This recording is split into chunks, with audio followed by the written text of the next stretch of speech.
Boom! Welcome back to the Simba the Speaker channel. I am Simba the Speaker, your cleaning guide to cleaning business success. So we talk about everything remote cleaning business here. Now the beauty of this is technically with the things that we talk about, you can actually take these same ideas, right? And you can apply them to any home service business or any home service remote based business, right? So with that being said, I think it's remote home service based business, whatever. You get what I mean. With that being said, welcome to my channel. Now look, if you are new to this channel, don't forget to subscribe, hit the bell notification. We drop videos every Tuesdays and Thursdays at 6 p.m. As well, if you're new to this channel, do not forget to watch my previous videos. Excuse me. As well, if you are new to the channel, do not forget to watch my previous videos. They are value packed. If you know, you know. Now, at the end of this video, if you liked the video, you got value from the video, or you felt the passion that I put in to give you value, please just give me a thumbs up, like the video. It doesn't cost anything, right? Now, at the comment section, if you have any questions, or you just want to comment something as well, feel free to comment in the comment section as well. Then you go to the detailed section of this video. We have our school community link. That's our free community where you can talk about and learn about remote cleaning business model and people that are also trying to get into it as well. And so with that being said, the other thing you could do if you go to that detailed or the detail at the bottom of this video is if you're looking to start a remote cleaning business yourself, maybe you have the money but not the time or the know-how, right? Or maybe you watch some of my videos but you're just still a little bit confused on how to get started. Feel free to book a free one-on-one consultation and we can talk about how to get you started. Now, I'm going to go straight into it because today I want to talk about something very, very, very, very important. So we are going to talk about the biggest mistakes new cleaning business owners make. Man, this is a very, very, very important topic, right? And truth be told, I could go on and on and on about the mistakes that new cleaning business owners make. But I have the three there, and I have two bonus tips. Well, they're not two bonus tips, but two bonus ideas that I'm gonna actually add on as well. Two bonus ideas that I'm gonna add on. So stay to the end of these videos. Stay to the end of this video as well. Once again, I appreciate you for being here, and if you are someone that's been here from the beginning, I appreciate you. Welcome back and another value pack video. Let's get into it. Look, there are many mistakes a cleaning business owner makes, right? A new cleaning business owner makes, right? If I'm being honest with you, there are business owners that have been within the cleaning business that are still making some of these same mistakes. Let's talk about these here. But the reason I say new owner, because a lot of these are sometimes things people do in the beginning, because usually cleaning business owners eventually actually end up doing these things. Once again, we do talk about the remote cleaning business model as well, so these can definitely apply to those cleaning business owners on ground as well as the remote cleaning business owners. First thing I want to talk about is underpricing to get clients. New owners think if I'm cheaper, I will win, right? I'll win. What actually happens, and this is very true, I've seen it for myself. You attract price shoppers. You attract people that are just looking for the lowest price, right? And those clients are not the best clients. You're looking, these price shoppers are not the best clients. You will know, because I've seen that some of the best clients are the clients that are willing to pay whatever you ask for. All they are looking for is a good service. What tends to happen is you burn out. Yeah, it sounds cool because you have a bunch of these clients, but you're taking a bunch of these clients and you're not even making a lot of money, so you don't even have sometimes a lot of cleaners or the right system to be able to take a bunch of these clients. You end up burning out. You can't afford good cleaners, right? So right now within the cleaning industry, I remember there was a post that went up, I want to say the beginning of 2025, that certain cleaners were actually making a good amount of money, right? Like cleaners were actually getting paid pretty well, right? And I think they were saying cleaners were actually getting paid a little bit more than teachers. Some cleaners, depending on the property they were doing, were getting six-figure salaries. With that being said, especially because we run the remote cleaning business model and we run the subcontractor model, right? A lot of times cleaners are asking for a little bit more money than if you were to have like W-2 cleaners, and obviously it's up to you on how you want to do how you want to run your system. But with that being said, it becomes hard to afford good cleaners, right? It becomes hard to afford good cleaners. So, and actually that kind of goes back into reinvesting. You can't reinvest into marketing, nor can you reinvest into your business. Why? Because you're paying your cleaners so much. You're paying for marketing, you're paying for your cleaners, and you don't have any profits to reinvest back into the business. And low pricing creates low quality clients, right? So these are these price shoppers. And then even beyond the price shoppers, you'll notice that a lot of these clients that want prices for like low prices, right? Going back to the next section, they complain the most, they stay the least, They always have something to say. They leave bad reviews. They become a headache. And I know it's the craziest concept to understand. I know that. I get it, right? But hear me out. For someone that has charged literally thousands of dollars on one client for cleaning, I promise you, those are the easiest clients to deal with. As long as you hold up your end of the bargaining, offer them good service, they are easy to handle. They are easy to handle. We'll give you good reviews and we'll come back to you. And the beauty about that too is even if you come back and offer them a lower price, right? Even if you come back and offer them a lower price for a new cleaning, right? Even that lower price is still going to give you enough profit margin to be able to make money on that cleaning service because you're charging a high price. So a misconception is, hey, to get in the game fast, I gotta charge low prices. But the problem is like this is when you're running a remote cleaning business, right? It's not like roofing or something or HVAC where you're charging thousands of dollars, so you can actually come off and take a couple $100 off the service and still make a good profit. You can't do that. Like with cleaning, there's only so much gap that you can use to lower your prices before you start eating into your own profits, right? So the big mistake is thinking that thinking that in order to underprice, right? In order to underprice or in order to get clients fast, you have to underprice. It's a headache you do not want to get into. The second thing is not having a clear checklist. Man, this becomes such a big headache for you, I promise. And actually, I know this because I did this. I didn't have a checklist at first. And what tends to happen is cleaners miss area, clients complain, you'll have to refund money, your reviews suffer because people are giving you bad reviews, right? For remote owners, especially because we're remote business owners, this is even worse because you're not there. What will happen is you're just saying yes to anything.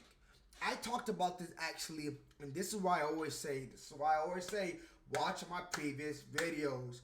My videos are not an hour long. They're not an hour long. You can watch them. If you put 1.5x to 2x, you can get through them quick.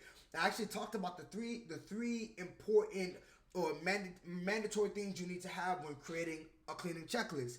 And the three things I was talking about when creating a checklist to make sure that you have a clear checklist on what you'll actually be doing, the exact areas that you'll be taking care of. Now, the reason I said this is because if we do not have a clear checklist, what tends to happen is you're just cleaning anything. And now what the client says is, well, I thought you were going to do this, and I thought you were going to do that, and I thought you were going to do this. Two things happen. One, your subcontractor ends up rather being upset or charge you more because they're doing more work, because maybe your subcontractor has the checklist, but you don't. So what you ask them to do does not align with their checklist. Or two, the client complains because they're like, hey, you're supposed to do this, and that. And it was like, well, now we have to pay the cleaners more, and it doesn't align. It is a whole hiccup. It's crazy. Now they're giving you a bad review. Hey, this person promised me this, and this is the person that undelivered or under-delivered on their promises, right? And you don't want to be known as the cleaning business that under-delivers on their promises. You don't want that review. I've had people that booked me just because we had a good amount of good reviews. You don't want to be the person that suffers because of your reviews.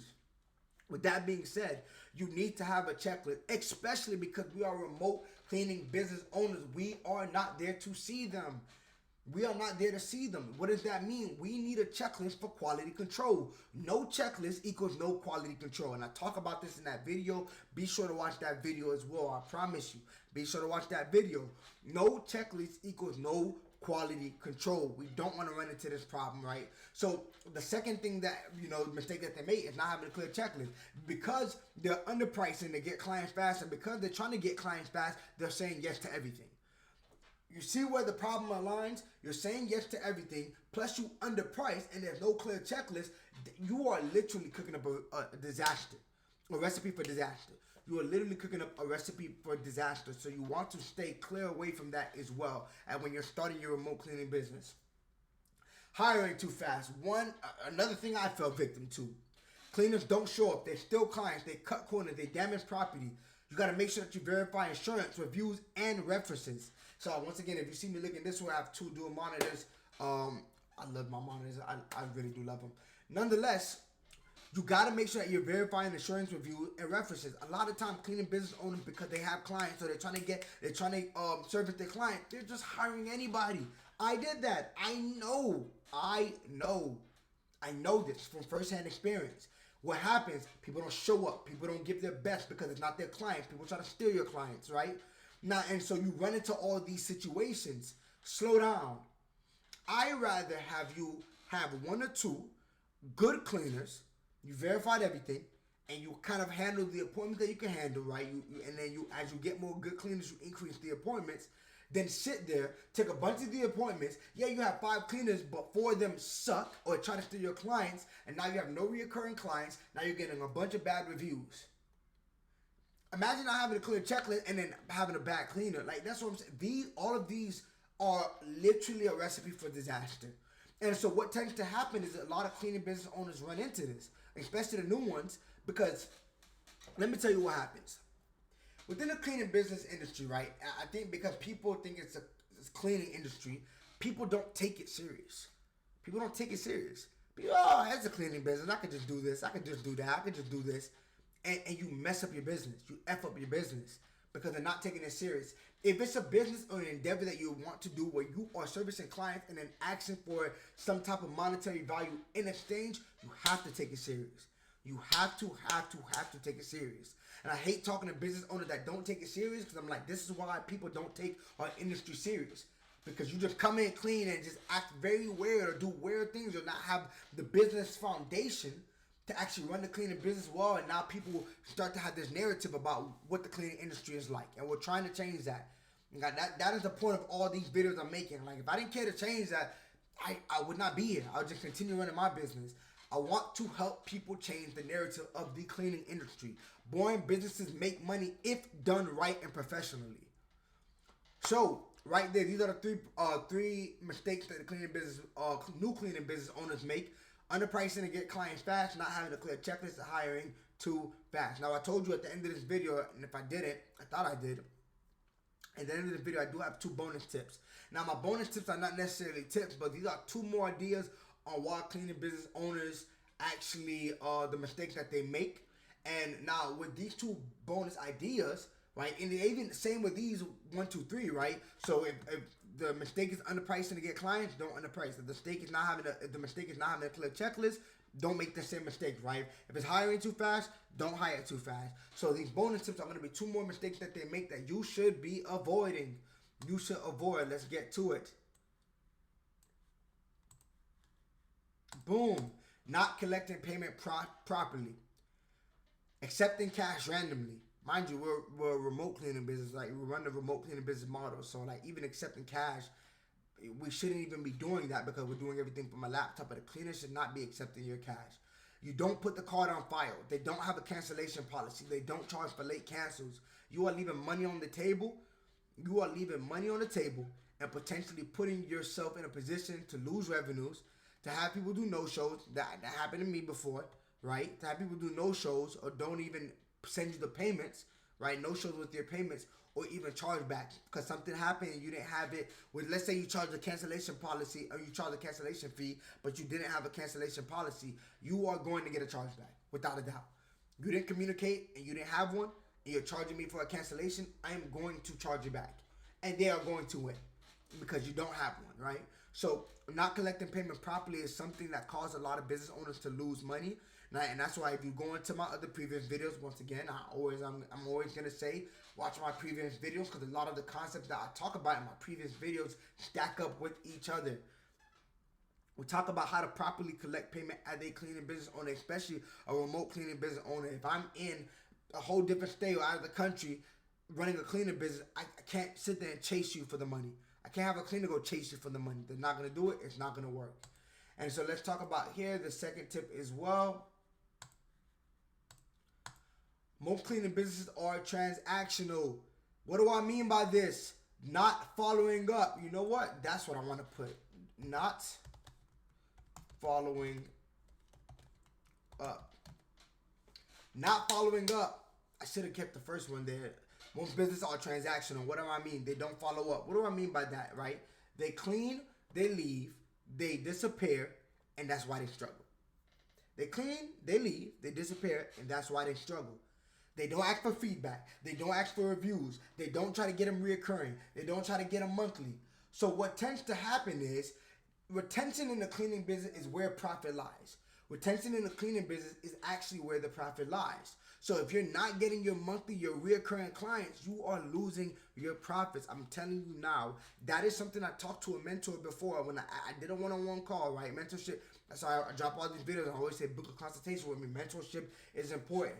And one thing he told me was reoccurring is where the profit lies. And so if you're not doing follow-ups, you are leaving so much money on the table.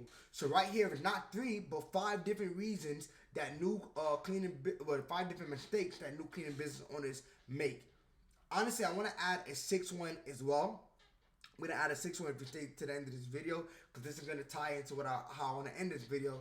But a sixth reason that cleaning business owners, or a 6th mistake, or the 6th mistake that cleaning business owners do make is trying to do everything by themselves. They don't have a CRM. They don't have someone that's taking their calls. They're trying to take calls, clean, book everything, do everything by themselves. They don't automate their business. So the reason I want to say that is the 6th mistake that they make, and the reason I bring that up is because if you're getting ready to start a remote cleaning business, you should definitely book a consultation with me, a one-on-one, a free consultation with me, because you need to know that trying to do all of this yourself is not going to work. You are going to crash and burn. It may be good in the beginning, right? It may be good in the beginning, but it's not scalable. You can only do so much by yourself. No man is an island, right? Making money is a team sport. Making money is a team sport. So you need to be able to have the automations as well as the people to be able to actually automate and scale your business. Now, with that being said, that is the end of this video today. Once again, if you are new to this channel, please subscribe, hit the bell notification. We drop videos every Tuesday and Thursday at 6 p.m. If you got value from this video or felt the passion in me that I try to, and the effort that I try to give you this video, like this video, comment below. Details are in the video, or details below the video will show our free community link as well as our one-on-one consultations. If you are looking to book a one-on-one consultation, remember, cleaning business trying to do everything themselves. Instead of doing that, book a consultation. See how I can help you to automate and scale your business so that you don't have to do everything yourself. Once again, I appreciate you for being here. Hit the bell notification. I think I said that already. And yeah, I'm gonna get out of here. I'll see you guys in the next video. Peace.